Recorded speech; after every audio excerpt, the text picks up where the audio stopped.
தமிழக வரலாற்றில் தடம் பதித்த இரண்டு முக்கிய சோழ அரசர்கள் ராஜராஜ சோழன், ராஜேந்திர சோழன்.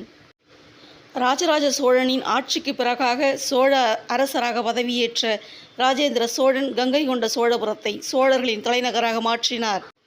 1014ஆம் ஆண்டு ராஜேந்திர சோழன் பேரரசு பட்டம் ஏற்றதும் கங்கை கொண்ட சோழபுரம் கோயிலையும் கோயிலுக்கு அருகே அரண்மனையையும் கட்டி அரசாட்சி செலுத்தியுள்ளார் என்று வரலாறு கூறுகின்றது. ராஜேந்திர சோழன் கடல் கடந்து பல நாடுகளை வென்றெடுத்த பேரரசன். தம் ஆட்சி காலத்தில் 11 வகை நாணயங்களை அச்சிட்டு வெளியிட்டுள்ளார். அதில் 6 வகை நாணயங்கள் ஆந்திர மாநிலம் தவளேஸ்வரம் தொல்லியல் ஆய்வுகளிலும் கங்கை கொண்ட சோழபுரம் ஆய்வுகளிலும் கிடைக்கப்பெறுகின்றன. 250 ஆண்டுகள் ஆட்சி அதிகாரம் பொருந்திய கங்கை கொண்ட சோழபுரம் 3ஆம் ராஜேந்திர சோழனின் ஆட்சிக்கு பிறகு பாண்டியர்களில் பெரும் அரசனாக உருவெடுத்த சுந்தரபாண்டியனால் வீழ்ச்சியடைய தொடங்கியது.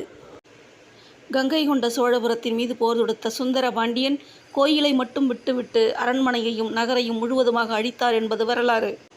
1756ஆம் ஆண்டு நடைபெற்ற பிரெஞ்சு படையெடுப்பிலும் 1765இல் ஆங்கிலேயர் உதவியுடன் நடைபெற்ற நவாப் படையெடுப்பிலும் கோயில் பாதிக்கப்பட்டதை குறிப்புகள் உணர்த்துகின்றன. தேங்க்ஸ் ஃபார் வாட்சிங். மறக்காமல் நம்ம சேனலை சப்ஸ்கிரைப் பண்ணுங்கள். இந்த வீடியோ பிடிச்சிருந்தால் லைக் பண்ணுங்கள், ஷேர் பண்ணுங்கள். நன்றி.